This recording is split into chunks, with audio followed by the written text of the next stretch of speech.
All right, so this is a precipitation reaction. This is a new one. So we're taking sodium chloride and we're mixing it with a silver nitrate solution. And so I might ask you, is there a reaction? What's going to occur? So right now, all you know about is precipitation reactions. So that's what you're going to look for. And what you want to look for is, first of all, assess whether these are soluble or not. And they are. How do you know that? Well, the cation for the sodium chloride is sodium, and you were told that that makes it soluble. And one of the other early rules was that any nitrate salt is going to be soluble, regardless of what the cation is. So these are both soluble. Now what you want to do is, one thing you can actually do is, again, so assess if the ionic compounds are soluble, and we did that. So they will dissociate in water. And it might become useful to rewrite these as dissociated ions. So let's do that in the next slide. So I don't have sodium chloride in that solution. I have sodium ions, I have chloride ions. The other solution doesn't have silver nitrate units in it. It has silver ions and nitrate ions. And I've written the same set of ions for the product, but you will note that I actually reversed them. So you'll note that these went positive, negative, positive, negative. So I have reversed the position of the two negative ions. Now I've got the silver, the nitrate, the silver, and the chloride. And what you want to do is assess if there are any insoluble compounds formed from the other positive ion, negative ion associations, which is what this product thing tells you right here. And you want to look for pairs that aren't soluble. And again, it's always going to be a cation and an anion pairing together. It's never two cations together, and it's never two anions together. So it always has to be opposite charge. And what you find is that, well, so what's the other pairing? Well, it will be sodium and nitrate. That's going to be soluble because A, it's nitrate, and B, it's sodium. But the other one, though, silver and chloride. And the rule here was that chlorides are typically soluble unless, and there were 3 exceptions, and silver was one of them.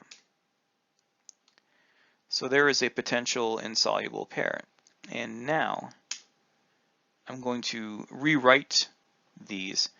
So these are not going to be soluble. So as soon as these contact each other in solution, they're going to form a solid and basically drop to the bottom. So I rewrote these as silver chloride solid.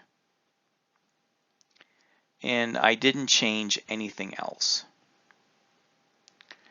But if you look at this, what you find is that a lot of things don't undergo a change, right? Sodium is present as an aqueous sodium ion in the products, in the reactants and in the products. And the same goes for nitrate. It's an aqueous ion in the reactants, and it is an aqueous ion in the products. Remember, scientists are lazy, and we don't like to, write things that we don't need to, and this gets kind of boring. So we could get rid of anything in here that doesn't undergo a change, and these are called spectator ions. And so I can cancel out the sodiums, I can get rid of the nitrate ions, and that would leave me with a chloride ion reacting with a silver ion to become solid silver chloride. Now these 3 reactions, or these 2 reactions that I've written here, have names, and it will behoove you to know them. So let me get the white out here.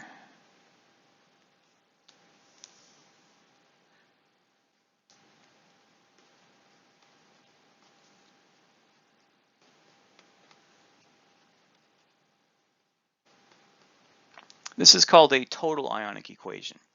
The reason why it's referred to as total is because everything that is present in our mixture is stated, and anything that is present as a dissociated ion is written as such, like the chlorides and the silvers and all that stuff. Now, that doesn't mean that everything in there is a dissociated ion. That's why we left this silver chloride as solid. This more succinct version down here is referred to as the net ionic equation. And it is called net because basically anything that is not that doesn't undergo a change, that is not involved in the process, is not written in there. So that's where the term net comes from, and ionic because anything that is present as a dissociated ion, like the silver and the chloride here, is written as such. So let's see if you've been paying attention.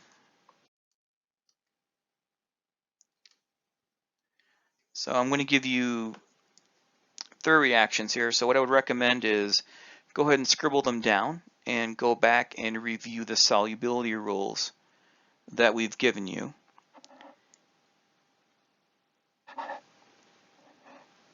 And tell me if a precipitate is formed, and if so, what is it?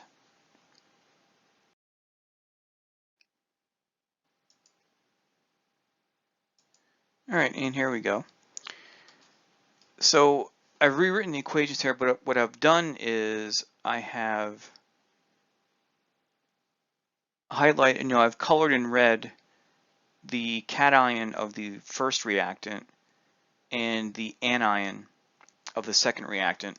And this, I think, will hopefully help you to look at the ion switching or the pair switching aspect to get these. So the first one was lead nitrate and sodium bromide. And the idea was that bromides are usually soluble with a couple of exceptions. Lead was one of them. So we're going to form lead bromide is the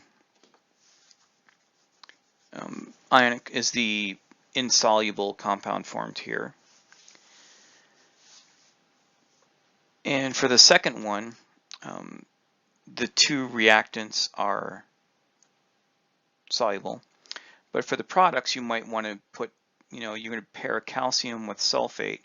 That is an insoluble compound. It's called gypsum. So calcium sulfate is going to form. And for the last one, sulfides were generally not soluble. And ammonium was one of the few exceptions. Cadmium was not. So cadmium sulfide solid is going to be formed from here and then formed from 1 cadmium and 1 sulfide. So these are kind of the types of questions that you're going to answer for these solubility questions. We'll do a few more examples. The idea is going to be able to identify the insoluble pair and then the net ionic equation that will form it. All right, on to the next type of reaction in the next series of videos.